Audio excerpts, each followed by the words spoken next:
Muy buenas y bienvenidos un día más después de mucho tiempo a los Kofkas de Adro. No sé si lo he dicho. No lo había dicho, pero sí. Bienvenidos un día más a los Kofkas de Adro. Si recordáis, hace como 1000 millones de años, allá por el inicio del verano, a principios de julio, subí un doble cover de Interpol, 2 canciones, Untitled y Obstacle One, de su primer disco, Turn on the Bright Lights, del año 2002. Y hoy, más de 2 meses después, lo siento, coño, vengo a hablaros del grupo. Y va a ser un Kofkas de estos como los del inicio de la era de los Kofkas de Adro, allá por el año pasado. Un Kofkas en el que simplemente voy a presentar al grupo cómo se formó, qué es lo que le caracteriza, por qué tiene ese espacio especial dentro de la industria musical y más concretamente esa escena indie rock neoyorquina de principios de los 2000, y haremos un breve repaso a su discografía, sus 6 discos, álbumes que han sacado desde el año 2002 con su primer Turn on the Bright Lights hasta hace 3 años, 2018, con Marauder.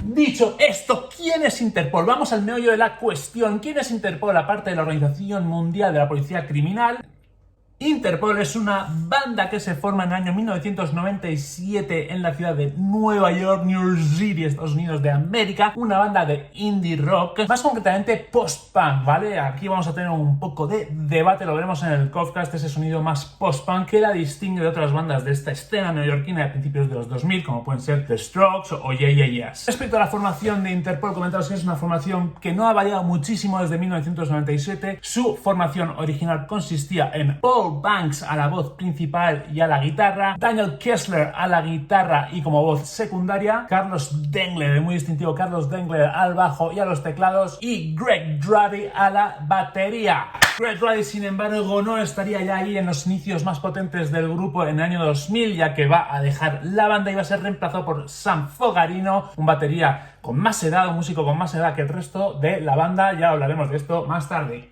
Y la otra modificación dentro de la formación de Interpol, que sí que tuvo un impacto importante dentro del sonido de la banda y de la trayectoria de la banda en general, es en 2010 la marcha de Carlos Dengler, el bajista, el mítico bajista de Interpol, que se va a dedicar a otros menesteres, más concretamente la actuación, dejando a Interpol como una formación oficial de 3 músicos. Hablaremos de esto más tarde. Respecto a la discografía, luego haremos un repaso un poco más en detalle, pero lo que os comentaba, hablamos de 6 álbumes, estamos olvidando EPs. Primero, Turn on the Bright Lights, que sale en 2002. Antics, que sale en 2004. I Love to Admire, que sale en 2007. Disco importante porque ya lo hablaremos luego. Cambio de sello discográfico, pasamos de un sello indie a un pepino más monstruo de la industria musical. 2010, disco homónimo, Interpol. 2014, El Pintor. Luego hablaremos un poco de estas palabras, estas referencias al castellano. Tienen su explicación, os lo juro. Y ya, último disco, 2018, Marauder. Vale, ahora hablemos un poco de la formación del grupo, de este grupo, Interpol. Para ello vamos a viajar a Nueva York, concretamente la Universidad de Nueva York, en el año 1997. La New York City University, concretamente en un colegio mayor de la New York City University. Y en este colegio mayor hay un estudiante en concreto, Daniel Kessler, que a futuro va a ser el guitarrista de Interpol. Daniel Kessler va a ser el que va a poner en marcha, en ruta, esta maquinaria. Va a ser el creador del grupo. Y es Daniel Kessler que dentro de este colegio mayor va a conocer progresivamente a cada miembro del grupo y los va a ir reclutando para formar lo que va a ser Interpol. Primero con Greg Druddy, que es su compañero de habitación. Greg Druddy, recordad, el que va a ser el primer batería de Interpol. Luego entra en juego Carlos Dengler, el bajista colombiano-alemán, una mezcla muy curiosa. Ya hablaremos de Carlos Dengler más tarde, joder, Dengler. Y lo que tiene de curioso Carlos Dengler, lo que le va a llamar la atención a Daniel Kessler, es un poco, cuando se pasea por los pasillos del colegio mayor, su vestimenta, su estilo, su forma de ser. Es un tío que va con una bata como si fuese casi una geisha, tiene unos peinados muy originales, a veces se maquilla un poco, tiene una actitud así un poco introvertida. Es un tío muy inteligente, muy culto, muy curioso, pero un poco rarito. Y esto le llama la atención a Daniel Kessler porque dice, encaja con la idea que tengo yo de la banda, un grupo que es así un poco oscuro, un poco raro, un poco intelectuoide. Entonces, durante una clase o entre 2 clases, no recuerdo bien, van a entablar una conversación, a hablar de música, y le va a proponer a Carlos Dengler que vaya, si se le puede llamar así, a un ensayo. En ese ensayo, en esa quedada más bien, Daniel Kessler le va a dar un bajo a Carlos Dengler, y Carlos Dengler, que es un tío muy inquieto, muy curioso, que tiene capacidad, ¿no?, para todo tipo de artes, pues le va a empezar a dar a lo que es las 4 cuerdas que son tan maravillosas. ¡Coño! Ya tenemos, por tanto, a Greg Druddy a la batería, Carlos Dengler al bajo y a Daniel Kessler a la guitarra. Y falta Paul Banks. ¿Cómo conocen a Paul Banks? Pues en realidad Daniel Kessler ya conocía a Paul Banks de un curso de verano en Francia. Y resulta que Daniel Kessler se va a cruzar con Paul Banks en las calles de Nueva York y le va a proponer, sabiendo que Paul Banks tocaba la guitarra, le va a proponer que se venga a un ensayo, y es ahí donde Paul Banks pues ya definitivamente integra el grupo. Paul Banks que en principio no tenía que ser el cantante. En un principio Paul Banks tenía que ser el segundo guitarrista. ¿Qué pasa? Que en un ensayo, de estos primeros ensayos a los que va a cantar, Carlos y Daniel van a escucharle y van a decir: ¡oh, fuck! Este es Paul vas a cantar. Y Paul canta desde 1997. Y lo que es interesante también, más allá de que Dengler y Kessler se han quedado locos cuando escucharon a Paul Banks cantar, más allá de este talento musical, por cómo toca la guitarra, por cómo canta, hay que destacar una cosa de Paul Banks: su talento y su afición por la escritura. Paul Banks es un liricista, es un poeta, es un escritor. De hecho, él ha enfocado sus estudios hacia ahí, y él cuenta cómo realmente siempre tuvo esa facilidad, esa naturalidad para sacar palabras, para sacar textos. Y decía: joder, yo es que mis textos son muy personales, tengo mucha facilidad para sacar esos textos, pero no veo a otra persona adaptarlos e interpretarlos. Básicamente lo que pasó es que él se puso a cantar por lo natural y ya está.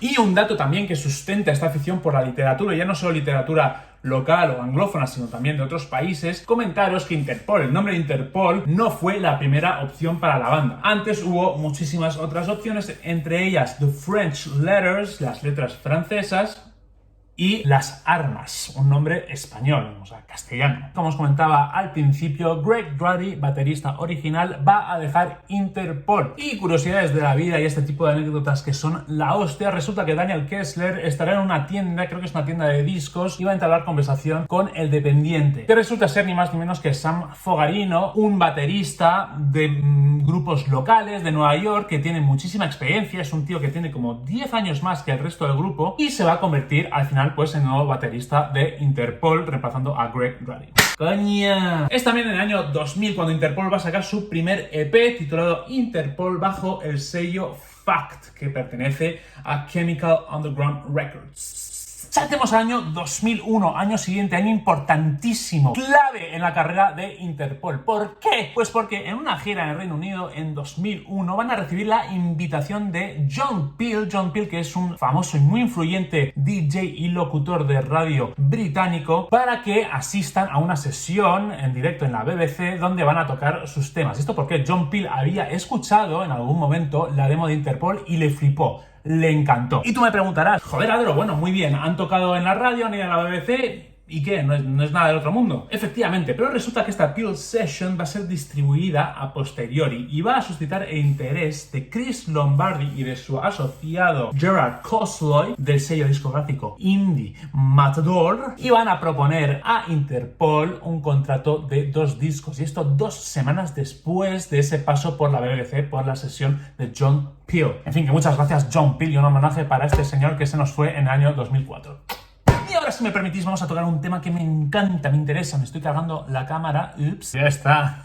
Esta escena indie rock que está en plena ebullición, en plena efervescencia a principios de los años 2000 en la ciudad de Nueva York. Una escena que pertenecen grupos como The Strokes, The Yes, Stella Star, que van a ser catalogados como salvadores del rock. Pues a esta escena también se van a asociar los buenos de Interpol. De hecho, van a compartir escenario de forma muy recurrente en un garito que se llama Luna Lounge. Y aquí es interesante hacer un pequeño énfasis, porque vale, estamos ante una escena musical en un lugar y en un periodo concreto, ¿no? Principios de los años 2000 en Nueva York. Incluso se puede decir que tienen otra cosa en común estos grupos, que tienen ese rol salvador del rock and roll, no sé qué. Sin embargo, son grupos que se distinguen bastante entre ellos, ¿de acuerdo? Y aquí es donde quiero hablar de Interpol y ese perfil más intelectual, y esto se va a ver reflejado no solo en el sonido, sino sobre todo en las letras, incluso en la vestimenta, y esto les va a distinguir de bandas como The Strokes, que, bueno, pueden tener ese rollo elegante, pero es un poco más gamberro, no es tan intelectual, es un sonido más garage. Vemos estas diferencias, ¿no?, entre estas bandas. Y entonces vamos a centrarnos, pues, porque el podcast de hoy es sobre Interpol,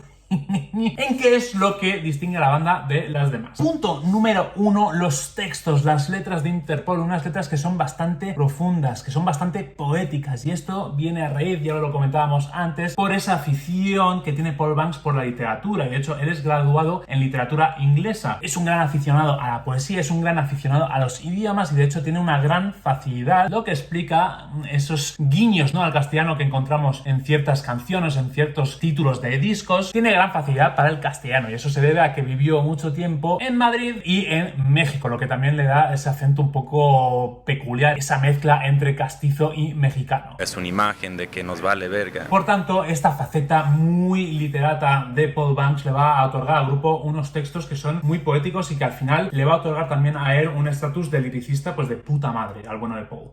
Segundo punto, el estilo vestimentario. Corbatas de puta madre, chaquetas ajustaditas, camisas limpísimas, súper elegantes. Esto se aleja al final del concepto, la imagen tradicional del rockero, sobre todo si rescatamos un poco eso de los años 70, ¿no? Los Ramones con esas chupas de cuero, los vaqueros rotos, las zapatillas, un estilo que de hecho adopta en alguna medida Nick Valencia de The Strokes. Es un estilo mucho más depurado, mucho más impoluto, impecable, y el hecho de que esto pues se diferencie o se aleje un poco de la imagen tradicional del rockero también viene bien porque su sonido, que es el punto número 3, también se aleja un poco más de este sonido más garage o más punk que pueden recuperar otras bandas de esta misma escena. Su sonido es un poco más pesado, es un poco más oscuro, un poco más profundo, es un sonido que se asemeja bastante, y aquí hay debate, al post-punk, ¿no? Con Joy Division, The Cure, etcétera. Es verdad que puede variar un poco más, y de hecho la banda, cada vez que se les habla de post-punk o de banda post-punk, ellos se quieren alejar también, bueno, un poco flipados los cabrones, no, porque si habláis de post-punk nos estáis etiquetando y nosotros queremos crear nuestro propio estilo. A ver, no te flipes, sí, hay tintes post-punk, y de hecho Carlos Dengler, el bajista, más de una vez reconoció que una de sus principales influencias es Peter Hook, bajista de Joy Division, así que no me hagas doblada, coño. Se aleja por tanto de ese sonido más garas que caracteriza, por ejemplo, pues a The Strokes. Pero bueno, ellos decían, nosotros queremos transmitir emociones, pero no desde la tristeza, que es un poco lo que transmite el post-punk, que es verdad que es un sonido un poco más depresivo, pero bueno, ellos se quieren alejar porque ellos no quieren que les cataloguen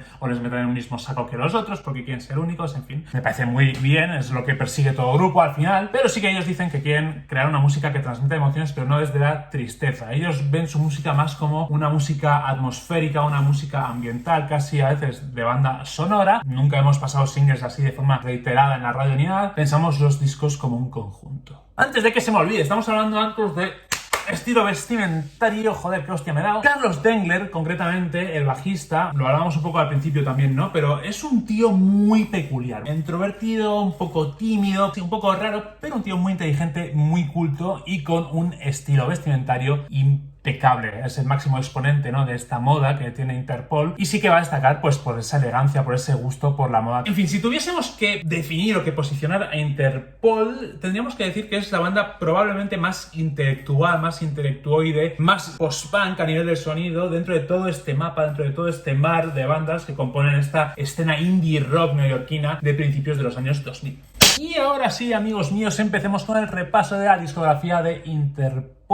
Y vamos a empezar con el disco que lo petó realmente, y mi preferido, Turn on the Bright Lights, que sale el 19 de agosto del año 2002. Un disco muy bien acogido, número 1 en la lista de 50 discos de Pitchfork Media, un sonido un poco pesado, oscuro, muy ambiental, como decían ellos, y es aquí donde ya empiezan las comparativas con Joy Division. Ya os conté la negativa del grupo a ser catalogados, no vamos a entrar más en estos detalles. Sí que os voy a contar alguna anécdota sobre la composición o lo que supuso el disco para los miembros de la banda, más concretamente Paul Banks. Comentaros, este disco sale en agosto de 2002, la grabación empezó en octubre de 2001 creo, pero las canciones se escribieron antes del 11 de septiembre de 2001, la fecha de los fatídicos ataques a las Torres Gemelas. Y Paul Banks cuenta cómo no pudo escuchar el disco durante un año porque estas canciones que se escribieron antes de los ataques a las Torres Gemelas pues cobraban de repente un sentido totalmente nuevo nuevo. Y en algunos aspectos pues le afectaba mucho porque él contaba cosas o expresaba cosas que ya no encajaban o que no sintonizaban tanto con este nuevo momento, ¿no? Con este nuevo contexto post 11 de septiembre. Entonces él cuenta como durante un año no se sintió cómodo escuchando el disco. Lo cual pues es bastante curioso, la verdad, y cómo el impacto, ¿no? de un atentado tan burro puede tener sobre una obra, ¿no? Y cómo cambia su significado de un día para otro. Os comentaba, ¿no? Es mi disco preferido de Interpol. Yo tampoco es que sea un gran conocedor de la banda, pero sí que esta Turn on the Bright Lights me parece su mejor obra. Tiene unas canciones que me encantan y destacaría aquí pues hasta 5 como canciones muy pepino, evidentemente, y de hecho curiosamente son las 5 primeras, creo. Untitled, Obstacle 1, PDA, NYC y Say Hello to the Angels son todos unos temazos. 2 años después nos comenté el primer disco bajo el sello, lo comentamos al principio, pero lo recuerdo, bajo el sello de Matador Records, un sello indie. En 2004 seguimos bajo el sello de Matador para lanzar Antics, concretamente el 27 de septiembre de 2004, y es un disco que se va a caracterizar por tener un sonido más ligero, más digerible. La crítica va a apreciar también este esfuerzo de la banda por innovar, por cambiar un poco de sonido, por probar nuevas cosas, si bien es verdad que el disco va a pecar en varios puntos de ser un pelín repetitivo a nivel de las estructuras, sobre todo. Saltamos al año 2007, concretamente al 9 de julio, cuando se lanza I'll Love to Admire, el tercer disco de Interpol, y este disco tiene su relevancia y os explico por qué. Los 2 primeros discos de Interpol, ¿no? Turn on the Bright Lights y Antics, se lanzaron bajo el sello indie de Matador Records, y con I'll Love to Admire en 2007 pasan a la industria musical a lo grande, a lo bicho, con este puto bicho, este puto tiburón que es Capitol Records. ¿Y esto en qué se traduce? Pues se traduce en un cambio, una evolución en el sonido, porque al final esta gente se va a encontrar de repente con un arsenal instrumental y de producción que va a ser un puto pepino y que les va a permitir llegar más fácilmente a esas aspiraciones más grandes que tenían. El problema es que va a ser un arma de doble filo. Sí que van a alcanzar esas ambiciones. Lo que pasa es que el resultado de todo esto va a ser un sonido más rococoso, más recargado, un sonido también más comercial, un sonido en el que además la base rítmica de Fogarino y de Carlos Dengler, que tanto protagonismo tenían en los 2 primeros discos, van a quedar en una segunda línea. El resultado es un disco que cojea un poco, porque ya te digo yo que el bajo de Carlos Dengler y la batería de Fogarino es que eran un auténtico pepino en el sonido de Interpol. Aquí se queda un poco cojeando y es una pena. Damos otro salto en el tiempo, concretamente al 7 de septiembre de 2010, cuando se lanza Interpol, disco homónimo, el cuarto disco de la banda. Y aquí duele decirlo, pero el disco supone el punto artístico más bajo de la banda. Y esto también tiene sus razones y su lógica, es natural porque, como os comentaba al principio, Carlos Dengler, el bajista, va a dejar la banda en 2010, o sea, básicamente después de grabar este disco. No deja la banda así de buenas, o sea, va a haber un poco de tensión, va a haber un poco de mal rollo en el grupo, y eso pues se va a trasladar al sonido, va a estar presente durante la grabación y va a dar como resultado... Es viernes y estoy cansado, ¿vale? Va a dar como resultado este disco pues un poco mediocre, palabra más fea, pero es así. Y bueno, al final tú cuando dejas la banda sí que en los momentos previos siempre hay una tensión, porque tú no estás a gusto, tú quieres dejarlo. Carlos Dengler ya no está a gusto haciendo música, él quiere dedicarse a la actuación, que es a lo que se va a dedicar luego, y hay una tensión, se genera una tensión que va a estar presente durante toda la grabación del disco, y esto al final se va a ver en el resultado, ¿no? En este disco que cojea bastante. Y vamos a tener que esperar después de esto 4 años, es el periodo más largo que ha habido entre discos de Interpol. Vamos a tener que esperar hasta el 8 de septiembre de 2014 para haber lanzado El Pintor, otro nombre en castellano, disco que ya se graba por los 3 miembros restantes de la banda. Comentaros, Paul Banks va a ser el que va a tocar el bajo, en directo va a ser suplido por Brad Truax, evidentemente un bajista, y también supone un regreso a las raíces, a los orígenes del sonido de Interpol. Es algo que se recibe bastante bien, y esto se debe al hecho que el disco es autoproducido por estos 3 miembros restantes del grupo, ¿no? Por Paul Banks, Daniel Kessler y Sam Fogarino. Y para terminar, hace solo 3 años, Marauder, que se lanza el 24 de agosto de 2018. Un disco que recupera un poco esa esencia, esa vuelta a los orígenes. Seguimos en El Pintor, añadiéndole unos toques un poco más oscuros, pero un disco que al final no acaba de destacar tampoco. Y con esta reflexión quiero hilar a lo que va a ser la conclusión o la reflexión más general de este podcast. Interpol es una banda que que prometía muchísimo con ese arranque, con Turn on the Bright Lights. Hacía parte, ¿no?, de este grupo de bandas privilegiadas del inicio de los 2000 que prometían muchísimo, pero se ha quedado un poco estancada. Es una banda que no ha sabido, yo diría, incluso mantener la barra, mantener ese nivelazo que había en Turn on the Bright Lights. No ha sabido tampoco romper del todo. Si te fijas en The Strokes, es una banda que ha tenido muchísimo más impacto. Ya sé que no soy muy objetivo aquí porque The Strokes es una de mis bandas preferidas, pero es verdad que The Strokes ha sabido además recomponerse, ha sido más una montaña rusa, que eso al final pues también es emocionante. Han tenido estos 3 primeros discos, Is This It, Room on Fire y First Impressions of Earth, que han sido una burrada. Luego han tenido 2 discos que han sido muy decepcionantes, Angels y Come the Machine, y han vuelto el año pasado con The New Abnormal, que sí que ha sido un éxito. Sin embargo, Interpol ha sido como un petardazo al principio y luego ya muy llanito, muy estancadito, sin algo que destaque, sin ninguna bomba. Sí que ha habido temas como All the Rage Back Home o Heinrich Maneuver, pero no han sabido petarlo tanto como otras bandas que prometían en esa época. Es un poco con lo que yo me quedo de esta banda y es una pena porque realmente yo creo que prometía muchísimo. Y para terminar, simplemente Interpol, comentaros en directo una banda que yo creo también flojea un poco en directo. Yo les vi una vez, bueno, 2 veces, la segunda es que no me acuerdo muy bien, pero sí que les vi en el Decode aquí en Madrid hace unos 3 años, una banda que a nivel de sonido pierde respecto al estudio, pero bueno, tenemos ocasión de volver a verles. El año que viene, Primavera Sound 2022, estará Interpol otra vez. Es la otra vez que les vi en 2015, pero no me acordaba, no sé ni siquiera si les llegué a ver, pero el año que viene Interpol en el Primavera Sound, ahí estaremos, los Kofkas de Adro estarán ahí. Mientras tanto, seguiremos haciendo Kofkas. Gracias de nuevo por haber estado ahí, se os quiere y espero que nos veamos pronto, porque es verdad que mucho tiempo entre Kofkas, pero bueno, es lo que hay. Os quiero.